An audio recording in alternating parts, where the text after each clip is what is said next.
Всем доброго дня! В эфире новый выпуск программы «Спорт», где я обозреваю минувшие и текущие события, анонсирую грядущие, рассказываю об успехах тувинских атлетов за пределами республики. Поехали!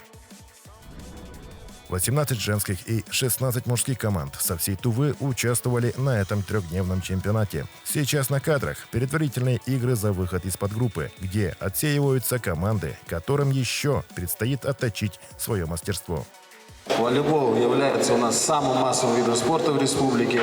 Надеемся, что он продолжит свой путь развития также, и наши команды будут уже представлять наш регион за Саянами и успешно выступать. Поэтому большое у нас направление идет развитию детского волейбола. Но я сегодня рад поприветствовать, во-первых, женские команды. Вас 18, вы большие молодцы, вы обогнали наших мужчин. Чемпионат проходит каждый год и стал доброй спортивной традицией. То, что мы сегодня видим, это трансформация так называемых президентских игр, которые проводились на кубок первого и последнего президента Тувы Шеригола Оржака. Главный судья чемпионата хорошо помнит эти времена. В то время у нас эти соревнования проходили летом, и в парке нашем в Кызыле, в Кызылском парке, там играли на улице. Команд, конечно, тогда было очень много.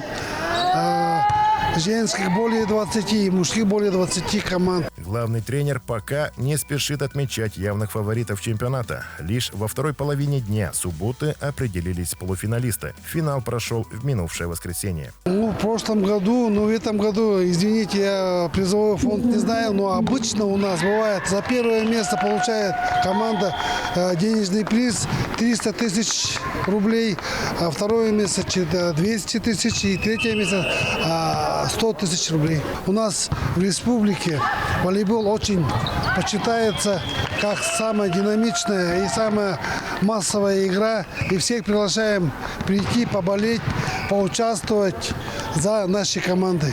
Нынешний чемпионат носил особый статус, поскольку приурочен к столетию отечественного волейбола. Вековую дату в этом году празднуют от Калининграда до Камчатки. Несомненно, в нашей стране волейбол любят. Игра из года в год остается must-have'ом практически каждой спартакиады в регионах и в целом по стране. А нынешние президентские игры завершились победой команды ДОГЭ среди мужчин. Женщины-волейболистки тоже показали класс, где лучшей стала команда МЧС. Каждый, кто хотя бы раз боксировал в перчатках, помнит это чувство, когда руки немеют и тяжелеют, будто на руках не перчатки, а пудовые гири. Примерно те же ощущения сейчас наверняка чувствуют эти два бойца, но в боевом виде саньда ушу можно работать ногами и совершать броски. Городской турнир по ушу ко Дню народного единства принять участие прибыли ушуисты из Хакасии. Это в первую очередь обмен опытом, говорит тренер сборной. Мы уже второй раз приезжаем в Республику Тува. Нам нравятся эти соревнования. Это как раз подготовка такая к дальнейшим соревнованиям, то есть ребятам себя опробовать, почувствовать, то есть впервые выступить. Сегодня мало выступало спортсменов, но я знаю, то, что подготовка тоже идет к другим соревнованиям, поэтому то есть довольно малочисленная, я бы сказал, была сборная. Но в целом все очень хорошо. В ушу очень хорошо тем, что есть многообразие. То есть есть как полностью от прикладного, как саньда, точно так же есть до абсолютно, то есть таких медитативных типа практик, как цигун и тайцзи. Со своим засаянским коллегой согласен тренер тувинских ушуистов и в целом сподвижник и организатор этого турнира Роберт Кунзек. Речь идет о многозадачности этого восточного боевого искусства. Это вид, который сделали китайцы начало ММА, чтобы ребята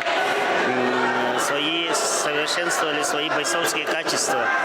И здесь, конечно, учли все безопасности, которые спортсмены, чтобы не травмировался, начиная с экипировки. Ушу саньда вобрал в себя все базовые удары и приемы от других стилей. Панчи, джебы, свинги, апперкоты от бокса, лоу, мидл и хай-кики от карате. Можно вытолкать противника за линию, как в сумо, и заработать себе балл, или как в фурэше, уложить того, кто напротив, на татами. Если ты шарящий в видеоискусстве и топящий за спорт молодой человек, то есть шанс прославиться и получить респект от друзей и взрослых. Республиканский центр дополнительного образования объявляет конкурс видеороликов по пропаганде спорта и ЗОЖ среди школьников. Требования организаторов – продолжительность ролика от 2 до 5 минут. В остальном делай как хочешь. Оценивать будут качество съемки, оригинальность, содержание, креативность и соответствие темы конкурса. Номинация, электронный адрес и номер для обратной связи на экране. Давно канули времена, когда нас ругали за игры в приставку Dendy на старом черно-белом рассвете. Сегодня компьютерные игры стали настолько обширным явлением, что там, наверху, решили придать киберспорту статус чемпионата. Вот что сказал президент Путин в сентябре, когда выступал на пленарной сессии Восточного экономического форума. Мы договорились, что в Дальневосточном федеральном округе будет организован ежегодный турнир по киберспорту. Наши киберспортсмены находятся на лидирующих позициях, и проведение соревнований высокого уровня в России, уверен, послужит продвижению компьютерного спорта и в нашей стране, и за рубежом. Первый турнир пройдет уже в конце года. Мы договорились, что в Дальневосточном федеральном округе будет организован ежегодный турнир по киберспорту. Наши киберспортсмены находятся на лидирующих позициях, и проведение соревнований высокого уровня в России, уверен, послужит продвижению компьютерного спорта и в нашей стране, и за рубежом. Первый турнир пройдет уже в конце года. Тем временем в Туве прошел отборочный этап Всероссийской интеллектуально-киберспортивной лиги среди школьников. 8 команд из городских школ сражались в 5 дисциплинах: Dota 2, Мир танков, Тетрис, электронные шахматы и поиск в интернете в режиме ПВП. Лучшей по итогам школьной лиги стала команда Гослицея. Им вручили кубок и денежный приз. Теперь этой сборной предстоит сразиться с командами из других регионов Сибирского федерального округа. Если там они затащат, то поедут в Москву.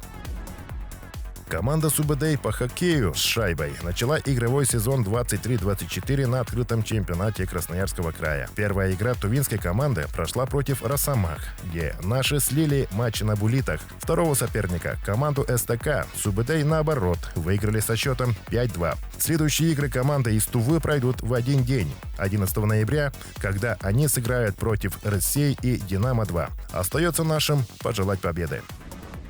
В предстоящем выпуске ровно через неделю вы узнаете много чего еще интересного. Выпуск готовил Эрес Мангуш, монтаж Самда Миргит. Услышимся!